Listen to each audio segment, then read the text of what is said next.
Hello everyone, welcome to my YouTube channel. आज हम लोग देखने वाले हैं कि किसी भी सी प्रोग्राम का स्ट्रक्चर क्या होता है। स्ट्रक्चर से मेरा मतलब है कि हम लोग सी प्रोग्राम के फ्लो को समझने वाले हैं कि हमें शुरुआत में क्या लिखना है, बीच में क्या लिखना है, एंड में क्या लिखना है। डिफरेंट डिफरेंट पार्ट्स क्या होते हैं सी प्रोग्रामिंग लैंग्वेज के। जब भी हम कोड करते हैं तो हमें इस फ्लो को ध्यान में रखना जरूरी होता है। ठीक है, जब भी आप किसी भी लैंग्वेज में प्रोग्रामिंग करना सीखेंगे तो आपको उस लैंग्वेज के प्रोग्राम का फ्लो समझना पड़ेगा कि किस फ्लो में हम प्रोग्राम को लिखते हैं, उसका डिफरेंट डिफरेंट सेक्शन का क्या रूल है उस प्रोग्राम के अंदर, उसका स्ट्रक्चर क्या है। ठीक है, इससे पहले हम लोगों ने प्रीवियस वीडियोस में डिस्कस किया कि हम लोग किस तरीके से VS कोड एडिटर को इंस्टॉल कर सकते हैं, सी का कंपाइलर किस तरीके से इंस्टॉल कर सकते हैं, हिस्ट्री क्या है सी लैंग्वेज की और फीचर्स क्या है सी लैंग्वेज के। तो आप ये वीडियोस देख सकते हैं और यहाँ से शुरू कर सकते हैं अपने कोर्स को। आप देखिए, अगर इस ट्यूटोरियल सीरीज को देख रहे हैं तो आप शुरू से देखिए, बीच में आपको हो सकता है मे भी समझ में ना आए चीजें। अगर आप एक बिगिनर हैं तो प्लीज आप लोग शुरू से इसको देखिए। अगर आपने अभी तक इस प्लेलिस्ट को एक्सेस नहीं किया है तो प्लीज इस प्लेलिस्ट को एक्सेस करो और वीडियो को देखो शुरू से, तभी आप लोग प्रॉपरली समझ पाएंगे। ठीक है, तो देखो, हमने किसी भी सी प्रोग्राम को समझने के लिए उसको 6 पार्ट्स में डिवाइड कर दिया है। फर्स्ट में ले रहा हूँ यहाँ पे डॉक्यूमेंटेशन सेक्शन, यहाँ पे डॉक्यूमेंट सेक्शन आप बोल लीजिए, लिंक सेक्शन है सेकंड, थर्ड है डेफिनेशन सेक्शन, फोर्थ है global declaration section, fifth main function और सिक्स जो है सब प्रोग्राम सेक्शन। अभी देखो, जरूरी नहीं कि ये सारे पार्ट्स हर एक प्रोग्राम के अंदर हो, लेकिन इन पार्ट्स के अलावा कुछ भी नहीं होगा। ठीक है, ये पार्ट्स ही सब कुछ सी प्रोग्राम को डिफाइन करते हैं, बनाते हैं। इस चार्ट के अंदर भी, इस पर्टिकुलर इमेज के अंदर भी आप लोग देख सकते हो, सबसे पहले डॉक्यूमेंटेशन सेक्शन आएगा, फिर लिंक, फिर डेफिनेशन, फिर ग्लोबल डिक्लेरेशन सेक्शन, फिर मेन फंक्शन आ जाएगा हमारे प्रोग्राम का, फिर हमारा सब प्रोग्राम सेक्शन आता है। तो इस चीज को प्रैक्टिकली समझने के लिए हम जल्दी से चलते हैं हमारे VS कोड एडिटर के अंदर। हमने यहाँ पे ये सी ट्यूटोरियल नाम से फोल्डर बनाया था लास्ट टाइम जब हमने हमारा टेस्ट कोड लिखा था। तो हमने ये सी ट्यूटोरियल नाम का फोल्डर बनाया था। हम इस फोल्डर को ओपन करेंगे जल्दी से VS कोड में और देखेंगे कि इसको हम प्रैक्टिकली कैसे समझते हैं। अगर इनकेस आपके पास यहाँ पे राइट क्लिक करने पर ओपन विद कोड का ऑप्शन नहीं आ रहा है तो प्लीज आप जाइए विजुअल स्टूडियो कोड को फिर से इंस्टॉल करिए, क्योंकि आपने, जब मैंने विजुअल स्टूडियो कोड इंस्टॉल करवाया था तो जो चेक बॉक्सेस थे उनको आपने चेक नहीं किया है। सो गाइज, हम लोग आ गए हैं हमारे विजुअल स्टूडियो कोड एडिटर के अंदर और यहाँ पर हम देख रहे हैं कि ये फोल्डर जो है जिसमें हमने विजुअल स्टूडियो कोड को ओपन किया है वो दिख रहा है हमें। यहाँ पे मैंने आपको बताया था कि यहाँ पे आप क्लिक करके न्यू फाइल ऐड कर सकते हो, तो हम जल्दी से यहाँ पे एक न्यू फाइल ऐड करेंगे हमारे प्रोग्राम को बनाने के लिए। तो मैं यहाँ पे इस फाइल को नाम दूंगा structure of C program. Okay, तो मैं यहाँ पे इसको नाम देने वाला हूँ structure of C program. Okay, अब देखो यहाँ पे मैं आपको एक फाइल नेम की रिगार्डिंग एक चीज बता देता हूँ। आप स्पेशल कैरेक्टर्स में केवल अंडरस्कोर के अलावा और कुछ यूज नहीं करेंगे जब भी आप फाइल नेम देंगे। और आप इन बिटवीन तो डिजिट्स का यूज कर सकते हैं, लेकिन शुरुआत में, प्रोग्राम फाइल के शुरुआत में आप कभी भी डिजिट का इस्तेमाल नहीं करेंगे। इसको .c एक्सटेंशन के साथ में यहाँ पे सेव करता हूँ और ये मैंने फाइल क्रिएट कर दी। अब देखो, हम लोग प्रोग्राम बनाएंगे यहाँ पे एक सर्कल का एरिया कैलकुलेट करने का, कि यूजर जो है मुझे अगर रेडियस की वैल्यू देता है तो मेरे को उस सर्कल का एरिया ये प्रोग्राम कैलकुलेट करके दे। तो मैं यहाँ पे उस प्रोग्राम का यहाँ पे डिटेल लिख देता हूँ कि मुझे क्या प्रोग्राम चाहिए। तो मुझे यहाँ पे प्रोग्राम चाहिए, write a program to find out the area of a circle, area of a circle by the given radius। Okay, और मेरे पास रेडियस मेरे को यूजर देगा और मैं उससे यहाँ पे उस सर्किल का एरिया निकालूंगा। मैं यहाँ पे कुछ एक डिटेल्स और लिखता हूँ। यहाँ पे मैं यहाँ पे लिखता हूँ ऑथर नेम लिख देता हूँ मैं यहाँ पे, और ऑथर नेम में यहाँ पे लिखता हूँ मेरा नाम। ठीक है, यहाँ पे मैं मेरा नाम लिख देता हूँ। ओके, और यहाँ पे नेक्स्ट मैं लिखता हूँ ऑथर डिटेल्स। ऑथर डिटेल्स भी मैं लिख सकता हूँ यहाँ पे। देखो, ये हर प्रोग्राम के अंदर लिखना जरूरी नहीं होता है, लेकिन मैं आपको कुछ समझाना चाहता हूँ इसलिए मैं यहाँ पे लिख रहा हूँ। ठीक है, तो मैंने ऑथर डिटेल्स में टेक्जंकी अपने जो चैनल है यूट्यूब, उसका नाम लिख दिया है। अब हम यहाँ पे इस प्रोग्राम को लिखने की शुरुआत करते हैं। तो सबसे पहले हम लोग क्या करते हैं, प्री प्रोसेसर की हेल्प से हम लोग हमारी जो हेडर फाइल्स हैं उनको यहाँ पे ऐड कर लेते हैं। ठीक है, तो मैंने यहाँ पे include stdio.h करके यहाँ पे मेरी हेडर फाइल को ऐड कर लिया। ठीक है, हेडर फाइल है ये हेडर फाइल क्या है, क्या काम करती है, ये मैं आपको आने वाले वीडियोस में बताऊंगा। अभी हम केवल प्रोग्राम का फ्लो देखेंगे। तो यहाँ पे मैं एक फंक्शन बनाता हूँ जो कि मेरे को एरिया कैलकुलेट करके देगा इस पर्टिकुलर सर्किल का, ठीक है। तो मैं यहाँ पे एक फंक्शन बना रहा हूँ जो कि मुझे एरिया कैलकुलेट करके देगा, ठीक है। अभी फंक्शन किस तरीके से बनेगा या फिर क्या रहेगा उस चीज में आपको नहीं जाना है, और मैं यहाँ पे डिफाइन कर देता हूँ, क्योंकि देखो एरिया का फॉर्मूला होता है pi r square, pi cross r, तो वहां पे पाई की जो वैल्यू है वो मैं यहाँ पे डिफाइन कर देता हूँ कि फंक्शन में कहीं पे भी पाई यूज हो ना तो उसकी वैल्यू ये पूरे प्रोग्राम के अंदर जहां पे भी पाई की वैल्यू यूज होगी वहां पे ये पाई की वैल्यू 3.14 की फॉर्म में ले लेगा। अब नेक्स्ट देखो मैं अपना मेन फंक्शन स्टार्ट करता हूँ, ओके। मेन फंक्शन स्टार्ट करता हूँ लिखना, यहाँ पे मैं मेरे फंक्शन की बॉडी लिखूंगा, ठीक है। और इनको कर्ली ब्रेसेस के अंदर मैं इसको बंद करने वाला हूँ। तो सबसे पहले मैं क्या करूंगा, मैं यूजर से रिक्वेस्ट करूंगा कि वो मुझे डिटेल्स प्रोवाइड करे रेडियस की, ठीक है। तो मैं यहाँ पे बोलूंगा enter the value of radius, okay. यहाँ पे मैं यूजर से रेडियस का वैल्यू ले रहा हूँ, ठीक है। और यहाँ पे मैं कर दूंगा /n। /n क्या करता है, वो नेक्स्ट लाइन में लेके आता है मेरे स्टेटमेंट को, ठीक है। तो ये /n वगैरह के बारे में हम लोग आने वाले वीडियोस में पढ़ेंगे। अभी हम लोग पहले प्रोग्राम का फ्लो देखेंगे। स्कैनफ करके मैं उस वैल्यू को हमारे इंटीजर में सेव करूंगा। और देखो यहाँ पे मैं एक इंटीजर क्रिएट करता हूँ सबसे पहले, ठीक है। तो मेरे को यहाँ पे इंटीजर डिक्लेयर करना पड़ेगा जिसमें मैं इसकी वैल्यू को सेव करना चाहता हूँ। तो मैं यहाँ पे एक इंटीजर a नाम से यहाँ पे डिक्लेयर कर देता हूँ, ठीक है। स्कैनफ के अंदर मैं इसकी वैल्यू को सेव करवाता हूँ। अब अभी प्रोग्राम कैसे बन रहा है इस चीज की डिटेल में मत जाइएगा प्लीज, क्योंकि आपको मे बी अगर आप एक बिगिनर हो तो आपको समझ में ना आ रहा हो कि मैं कैसे प्रोग्राम बना रहा हूँ। तो प्लीज आप केवल इस प्रोग्राम का फ्लो समझने की कोशिश करो, ठीक है। और आने वाले टाइम पे मैं आपको इतना अच्छी तरीके से इसको प्रोग्राम को क्रिएट करना बनाना सिखाऊंगा ना कि आपको कभी चाह के भी नहीं भूल पाओगे, ठीक है।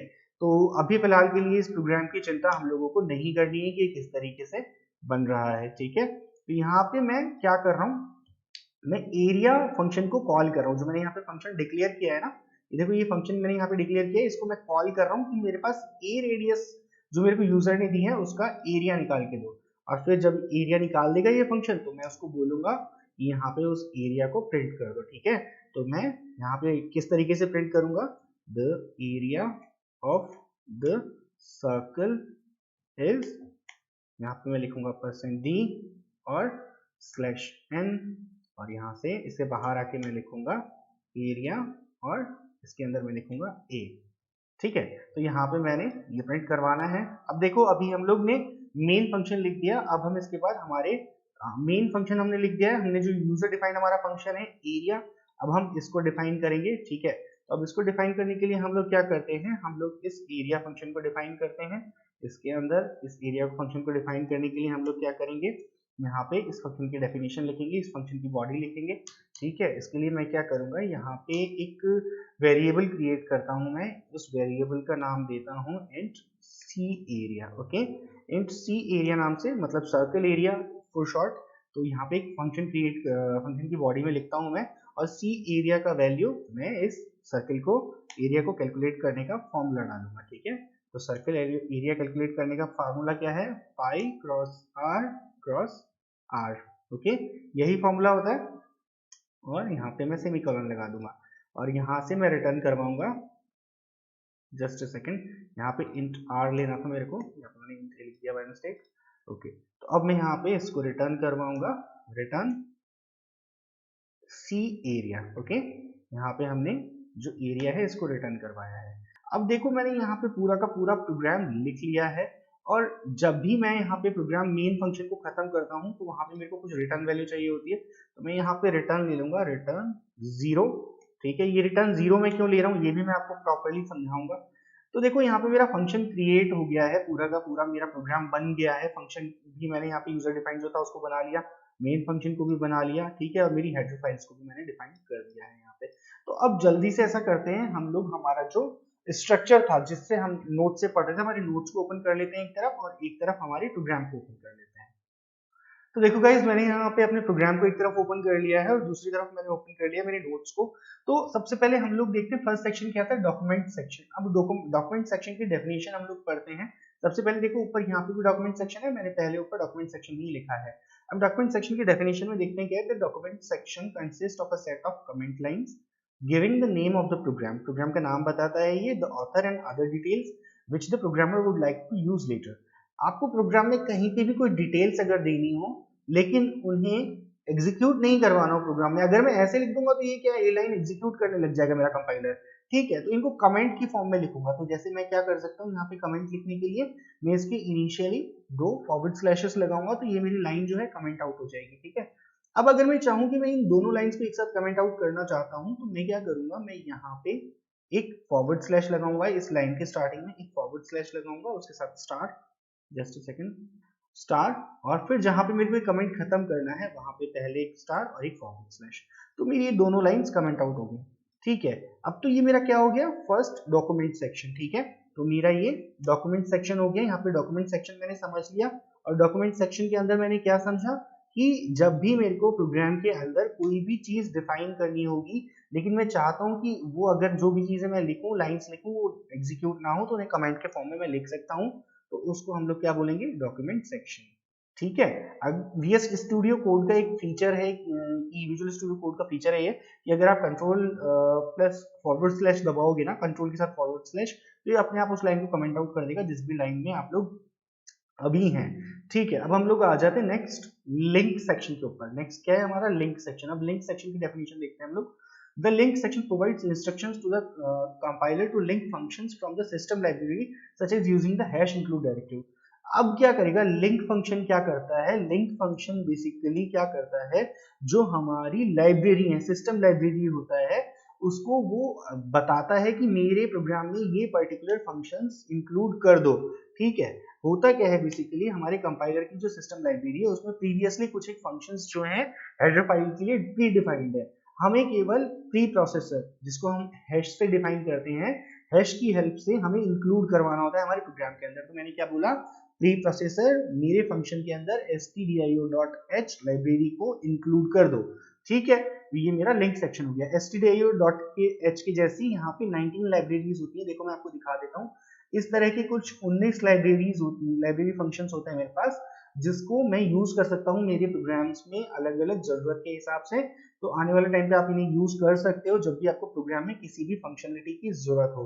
जैसे math.h को मैं कॉमन मैथमेटिकल फंक्शंस के लिए यूज कर सकता हूँ, limits.h को मैं ranges of different integer types के लिए यूज कर सकता हूँ, ठीक है। तो इस तरीके से हम इनको यूज कर सकते हैं। आपको याद नहीं करना है, जहां पे भी जरूरत पड़ेगी आप यहाँ पे से इनका यूज पढ़ के इनको उठा के यहाँ पे अपने प्रोग्राम में चिपका सकते हैं, ठीक है। तो देखो ये लिंक सेक्शन आपको समझ में आया होगा कि मैं अपनी हेडर फाइल्स को हैश इंक्लूड के यूज से मैं यहाँ पे हेडर फाइल्स को जोड़ देता हूँ जो भी मेरे को चाहिए होती है, ठीक है। तो मैं लिंक सेक्शन पे कमेंट आउट कर देता हूँ क्योंकि मैं नहीं चाहता ये पर्टिकुलर लाइन एग्जीक्यूट हो, तो मैंने इसको कमेंट आउट कर दिया। अब नेक्स्ट हम लोग आ जाते हैं, मेरा है डेफिनेशन सेक्शन। तो डेफिनेशन सेक्शन की पहले मैं जो डेफिनेशन है वो पढ़ता हूँ। The definition section defines all symbolic constants such using the hash define directive। देखो मैंने यहाँ पे क्या किया, इसको मैं ऊपर ले आता हूँ, ओके। तो देखो हैश डिफाइन डायरेक्टिव के थ्रू मैंने पाई की वैल्यू, जो एक कांस्टेंट है, पाई की वैल्यू को मैंने यहाँ पे डिफाइन कर दिया है कि पूरे फंक्शन के अंदर कहीं पे भी अगर पाई की वैल्यू यूज हो तो पाई की वैल्यू को 3.14 यूज कर लेना, ठीक है। तो मैं क्या कर रहा हूँ, यहाँ पे पाई की वैल्यू को मैंने ग्लोबली डिफाइन कर दिया है कि पूरे फंक्शन में कहीं पे भी अगर पाई मैंने यूज किया तो पाई की जगह 3.14 ये अपने आप ले लेगा। तो इस तरीके से हम लोग जो हमारे कॉन्स्टेंट्स होते हैं उनको इस तरीके से हम लोग डिफाइन कर सकते हैं, ठीक है। आई होप आपको समझ में आया होगा प्रॉपरली, ओके। तो नेक्स्ट हम लोग चलते हैं हमारे मेन ग्लोबल डिक्लेरेशन सेक्शन की तरफ। नेक्स्ट हम लोग चलते हैं ग्लोबल डिक्लेरेशन सेक्शन की तरफ। देखो ग्लोबल डिक्लेरेशन सेक्शन क्या है, एक बार डेफिनेशन पढ़ेंगे, फिर उसके बाद मैं आपको प्रोग्राम के अंदर बताऊंगा। There are some variables that are used in more than one function. कुछ फंक्शंस में, मतलब हमारे प्रोग्राम में कुछ वेरिएबल्स ऐसे होते हैं जिनको हम मल्टीपल फंक्शंस में, हम क्या करते हैं, प्रोग्राम को मल्टीपल फंक्शंस में तोड़ के लिखते हैं, तो अलग अलग फंक्शंस में सेम वेरिएबल यूज होता है। तो उनको ग्लोबली डिफाइन करने के लिए भी हम लोग ग्लोबल डिक्लेरेशन सेक्शन यूज करते हैं। समझो मैं यहाँ पे एक वेरिएबल जो है उसको यहाँ पे डिफाइन कर दूं, यहाँ पे मैं लिख दूं इंट p, है ना। इस तरीके से मैं इसको कुछ डिफाइन कर दूं तो ये इंट p पूरे प्रोग्राम में कहीं पे भी यूज किया जा सकता है, मेरे को अलग किसी फंक्शन में अब इसको डिफाइन करने की जरूरत नहीं है, ठीक है। इसके अलावा देखो, चलो अब इसको ऐसे डिफाइन करके छोड़ देते हैं। इसके अलावा देखो, सॉरी मैं डेफिनेशन में इसको डाल दिया, इसको डेफिनेशन में नहीं डालना था, यहाँ पे ग्लोबल वेरिएबल में डालना था। तो यहाँ पे देखो अगर मैं डिफाइन कर दूं इंट p, ठीक है, तो इंट p पूरे प्रोग्राम के लिए यहाँ पे बन जाएगा एक ग्लोबल वेरिएबल।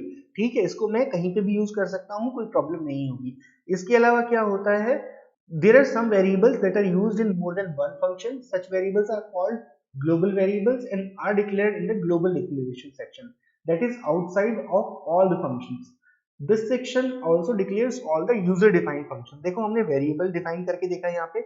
इसके अलावा हम क्या करते हैं इस एरिया में, हम लोग यहाँ पे ग्लोबल डिक्लेरेशन सेक्शन के अंदर हम लोग हमारे यूजर डिफाइंड फंक्शन को डिक्लेयर करते हैं। मैंने यहाँ पे डिक्लेयर कर दिया कि भाई मैं एक एरिया नाम का फंक्शन बनाने वाला हूँ और उसमें इंटीजर वैल्यू, इंटीजर रेडियस का मैं एरिया कैलकुलेट करूंगा सर्किल के लिए, ठीक है। तो देखो यहाँ पे मेरा ये क्या हो गया, ग्लोबल डिक्लेरेशन सेक्शन, ओके, ये मेरा ग्लोबल डिक्लेरेशन सेक्शन हो गया। अब देखो मैंने ग्लोबल डिक्लेरेशन सेक्शन भी प्रॉपर्ली समझ लिया। अब इसके बाद मैं इसको एक बार कमेंट आउट कर देता हूँ क्योंकि ये मेरे को काम नहीं आने वाला है फिलहाल, तो मैं इसको कमेंट आउट कर दिया, ठीक है। तो देखो यहाँ पे मैंने ग्लोबल डिक्लेरेशन सेक्शन भी समझ लिया कि मैं यूजर डिफाइंड फंक्शंस को या फिर ग्लोबल वेरिएबल्स को, जो कि मेरे पूरे फंक्शंस में अलग अलग फंक्शंस में कहीं पे भी काम आ सकते हैं, उनको मैंने यहाँ पे डिफाइन कर दिया, ठीक है।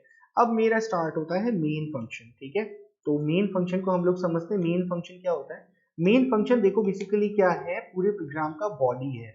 मतलब इसमें जो चीजें होंगी ना मेनली वही एग्जीक्यूट होंगी, बाकी सब तो डिटेल्स है। ये सब तो क्या डिटेल्स है कि ऐसे करना वैसे करना, यहाँ पे ये यूज कर लेना, वहां पे वो यूज कर लेना, लेकिन इस मेन फंक्शन के अंदर जो लिखा हुआ है ये एग्जीक्यूट होगा, ये मेन कोड है जो कि एग्जीक्यूट होने वाला है।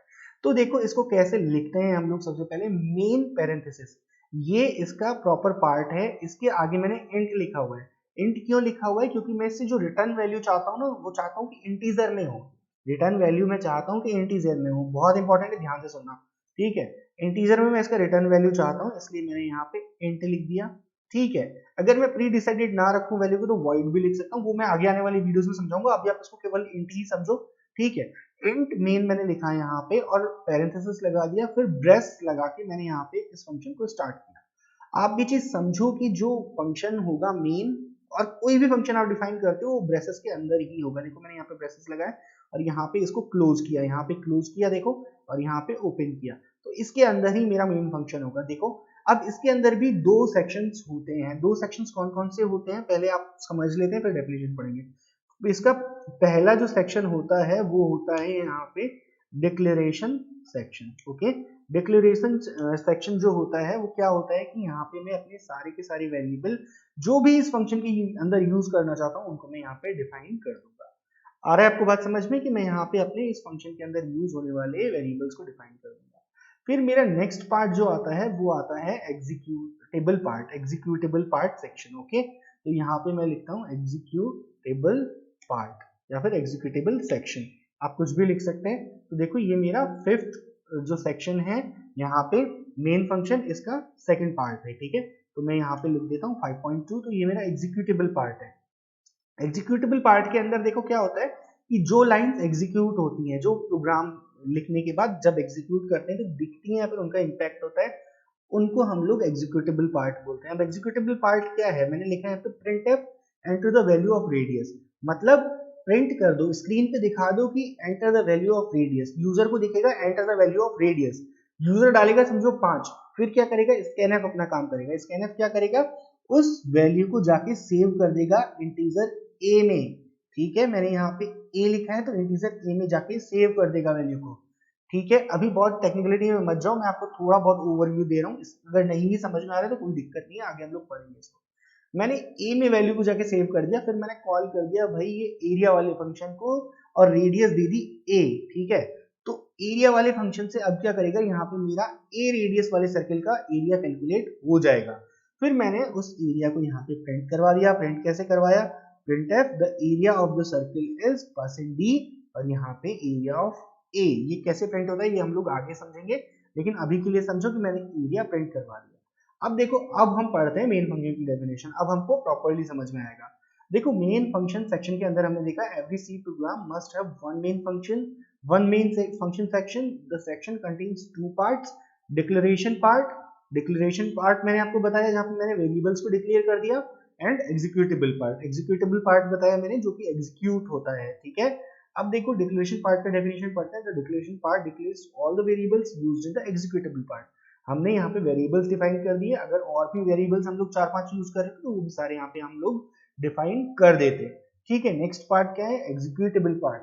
There is at least one statement in the executable part, these two parts must appear between the opening and closing braces।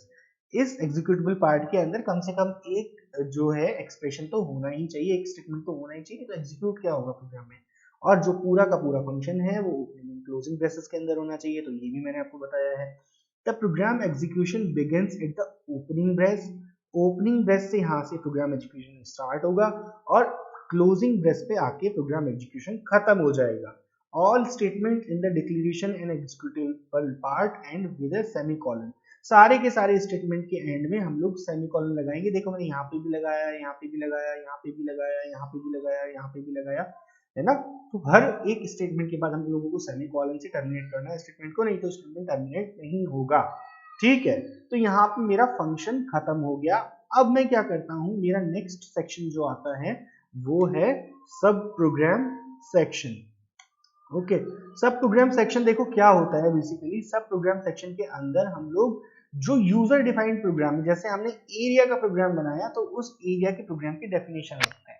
हमारा प्रोग्राम एग्जीक्यूशन तो मेन फंक्शन खत्म होते ही खत्म हो चुका है, लेकिन यहाँ पे हम लोग डेफिनेशन लिख सकते हैं। ठीक है, तो यहाँ पे मैंने डेफिनेशन लिख दिया। क्या डेफिनेशन लिखा, एक जो एरिया फंक्शन है जिसमें int r, integer r radius का एरिया निकालना है मुझे, तो उसके लिए सी एरिया करके मैंने एक वेरिएबल ले लिया और सी एरिया के अंदर मैंने उस जो एरिया है उसकी वैल्यू को बाय फॉर्मूला स्टोर करा दिया, और स्टोर करा के मैंने सी एरिया को रिटर्न कर दिया। अभी फंक्शन की डेप्थ में हम नहीं जाएंगे, तो हम इस फंक्शन को नहीं समझेंगे, हम केवल फ्लो समझ रहे हैं कि हम सब प्रोग्राम सेक्शंस में यूजर डिफाइंड फंक्शंस को लिख सकते हैं। अब देखो ये एग्जीक्यूट नहीं होगा तो मैंने लिखा क्यों है, क्योंकि मैंने प्रोग्राम के अंदर इसको कॉल किया है। जब ये यहाँ पे एग्जीक्यूट होगा तो ये यहाँ से डेफिनेशन उठ के चली जाएगी इसके पास और बताएगी कि भैया ए रेडियस वाले सर्किल का एरिया कितना होगा, और वो एरिया कितना होगा वो यहाँ पे प्रिंट हो जाएगा। आई होप कि आप लोगों को इसका फ्लो समझ में आया होगा। तो जल्दी से हम लोग हमारी नोट्स को बंद कर देते हैं और जल्दी से एक बार वापस से रिवाइज कर लेते हैं। देखो मैंने आपको शुरुआत में समझाया डॉक्यूमेंटेशन सेक्शन। डॉक्यूमेंटेशन सेक्शन के अंदर हम लोग लिखते हैं कि प्रोग्राम किस चीज के बारे में, ऑथर का नेम क्या है, डिटेल्स क्या है ऑथर की। अगर आप चाहो तो लिखो, चाहो तो मत लिखो, लेकिन पूरा नॉलेज पर्पस मैंने आपको ये चीज बता दी है। आप कमेंट आउट कर सकते हो, कमेंट आउट करने का तरीका मैंने आपको बता दिया है, और भी मैं आपको पूरा का पूरा जब ये कोड प्रोवाइड करवाऊंगा पीडीएफ फाइल के फॉर्म में, तो आप लोग उसमें भी देख सकते हो। नेक्स्ट आता है हमारा लिंक सेक्शन। लिंक सेक्शन क्या होता है, जो हमारी प्री डिफाइंड लाइब्रेरी है उसमें जो प्री डिफाइंड फंक्शंस हैं उनको हम लोग अपने प्रोग्राम के अंदर ऐड कर सकते हैं, चिपका सकते हैं। उसको ऐड करने का तरीका क्या है, hash include and file name. ठीक है, तो हम लोग फाइल नेम, वहां पे 19 फाइल्स है, उसका लिंक भी मैं आपको दूंगा। आपको जो भी फाइल का नीड हो, जैसे भी प्रोग्राम के रिकॉर्डिंग, तो आप वहां से उस फाइल को ऐड कर सकते हैं यहाँ पे। थर्ड चीज आ जाता है हमारा डेफिनेशन सेक्शन। थर्ड चीज हमारा डेफिनेशन सेक्शन है। थर्ड चीज डेफिनेशन सेक्शन के अंदर हम लोग क्या करते हैं, जो कॉन्स्टेंट्स हैं उनको हम चाहे तो यहाँ पे डिफाइन कर सकते हैं। अगर कॉन्स्टेंट आपके मल्टीपल फंक्शन, आपने 10 फंक्शंस बना दी समझो प्रोग्राम के अंदर, और उन सब में या फिर अलग अलग 4 फंक्शंस में वो काम आ रहा है, तो आप यहाँ पे उसको डिफाइन कर दो, तो आपको हर एक फंक्शन में अलग अलग उसको डिफाइन करने की जरूरत नहीं पड़ेगी। तो इस तरीके से हम लोग इस सिंटेक्स के थ्रू डिफाइन 3.14 इस तरीके से हम लोग डिफाइन करते हैं किसी भी पर्टिकुलर कॉन्स्टेंट को। नेक्स्ट आ जाता है हमारा global declaration section. Global declaration section के अंदर हम लोग ऐसे वेरिएबल्स, फर्स्ट ऑफ ऑल ऐसे वेरिएबल्स जो कि मल्टीपल फंक्शंस में यूज हो रहे हैं उनको डिफाइन कर सकते हैं। देखो मैंने यहाँ पे इंट p करके एक वेरिएबल डिफाइन कर दिया। अगर इंट p कहीं पे भी मैं चाहूँ तो यूज कर सकता हूँ कोई भी फंक्शन बना के। ठीक, अब मैं क्या करूंगा, यहाँ पे मैं दूसरा काम क्या कर सकता हूँ, यूजर डिफाइंड फंक्शन को मैं यहाँ पे डिक्लेयर कर सकता हूँ। मैंने यहाँ पे डिक्लेयर कर दिया। देखो भैया मैं यहाँ पे एरिया इंट आर करके एक फंक्शन बना रहा हूँ, एरिया निकालूंगा सर्किल का उससे, है ना। तो यहाँ पे एरिया निकालूंगा सर्किल का उससे, ये तो मैंने नहीं बताया, लेकिन मैंने डिफाइन कर दिया कि यहाँ पे मैं एक फंक्शन बना रहा हूँ इंट आर, उसमें इंटीजर रेडियस इंटीजर लूंगा मैं, उसका जो आर्गुमेंट है वो इंटीजर लूंगा। ठीक है, ये मैंने यहाँ पे डिफाइन कर दिया है। ठीक है, अब हमारा फिफ्थ आ जाता है मेन सेक्शन। मेन सेक्शन के अंदर हमारा मेन फंक्शन होता है जो कि एग्जीक्यूटेबल पार्ट होता है प्रोग्राम का। इसके अंदर दो पार्ट होते हैं, डिक्लेरेशन सेक्शन। डिक्लेरेशन सेक्शन के अंदर हम लोग सारे के सारे जो भी वेरिएबल्स हम उस पर्टिकुलर फंक्शन के अंदर यूज करने वाले हैं उनको डिक्लेयर कर देते हैं। सेकंड पार्ट होता है हमारा एग्जीक्यूटेबल पार्ट। एग्जीक्यूटेबल पार्ट के अंदर हम लोग बताते हैं कि हमें इस प्रोग्राम के अंदर करना क्या है, क्या एग्जीक्यूट करवाना है, ये हम एग्जीक्यूटेबल पार्ट के अंदर बताते हैं। जब ये जो मेन फंक्शन है ये ओपनिंग एंड क्लोजिंग ब्रेसेस के अंदर होता है, इसकी कुछ रिटर्न वैल्यू होती है और वो मेन मैच होनी चाहिए इस वैल्यू के साथ। जैसे मैंने यहाँ से इंट लिखा है ना, तो इंटीजर के लिए इंट लिखा है मैंने यहाँ पे, तो इंट लिखा है, इसका मतलब क्या है, मुझे इसका जो रिटर्न वैल्यू मिलना चाहिए ना वो भी इंटीजर ही होना चाहिए। अब देखो रिटर्न जीरो का मतलब क्या होता है, थोड़ा सा समझो। जो लैंग्वेज है वो जीरो को ट्रू और वन को फॉल्स मानता है, तो जीरो ट्रू मतलब मेरा प्रोग्राम सक्सेसफुली कंपाइल हो गया, तो मेरे को सक्सेसफुल कंपाइल होकर एग्जीक्यूटेबल जो कोड है वो दे देगा और मेरा प्रोग्राम रन हो जाएगा। इन केस अगर यहाँ पे वन रिटर्न होता है तो मेरा प्रोग्राम में एरर जो भी होगी वो मुझे शो कर देगा। समझ रहे हो आप? आई होप कि आपको समझ में आ रहा होगा। सिक्स्थ जो पार्ट है देखो वो है सब प्रोग्राम सेक्शन। सब प्रोग्राम सेक्शन में मैंने जो फंक्शन यहाँ पे डिक्लेयर किया था, यहाँ पे मैंने फंक्शन डिक्लेयर किया था, इस फंक्शन का मैं बॉडी लिखूंगा, इस फंक्शन की डिटेल लिखूंगा कि भैया इस फंक्शन के साथ होना क्या चाहिए, अगर मैं इस फंक्शन को कॉल करता हूँ तो क्या क्या काम होने चाहिए। तो यहाँ पे ये फंक्शन मेरा पूरा डिफाइन हो गया है। ठीक है, तो हम लोगों ने इसको पूरी डेफिनेशन के साथ अच्छे से समझ लिया पूरे प्रोग्राम को। अब हम क्या करते हैं ना, अब हम इस प्रोग्राम को रन करके देखते हैं। ठीक है, इस प्रोग्राम को हम लोग एक बार रन करके देखेंगे। तो रन करने के लिए बहुत सिंपल प्रोसेस है। मैंने आपको कोड रनर यहाँ पे इंस्टॉल करवाया था लास्ट टाइम, नहीं किया तो आप लोग कर लीजिएगा प्लीज प्रीवियस वीडियो देख के। तो मैंने कोड रनर के थ्रू इसको रन किया जल्दी से। इस प्रोग्राम को रन करने के बाद देखो ये मुझे क्या आउटपुट देता है। इसको थोड़ा सा बड़ा कर लेते हैं हम लोग। रन करने के बाद ये मुझे क्या आउटपुट दे रहा है एक बार देखते हैं हम लोग। थोड़ा सा इनिशियली थोड़ा सा टाइम ले रहा है। देखो ये मेरे को बोल रहा है enter the value of radius. तो देखो यहाँ पे मैंने यही प्रिंट करवाया था ना सबसे पहले, एक बार हम देख लेते हैं। Enter the value of radius हमारे एग्जीक्यूटिव पार्ट के अंदर सबसे पहले यही प्रिंट करवाया था, तो ये यहाँ पे प्रिंट होके आ गया। मैं यहाँ पे वैल्यू एंटर कर देता हूँ। मैंने सिंपल 4 एंटर किया और एंटर प्रेस कर दिया। अब मुझे ये बता रहा है the area of the circle is 50। तो फॉर्मूला क्या है, pi r square 4 4 the 16 and pi की वैल्यू 3.14, तो 16 3 48 और कुछ पॉइंट्स में जब मल्टीप्लाई होगा तो 50 के अप्रॉक्स ये पहुंचा है। तो 50 यहाँ पे आ रहा है। एक बार और एग्जीक्यूट करके देखते हैं हम लोग।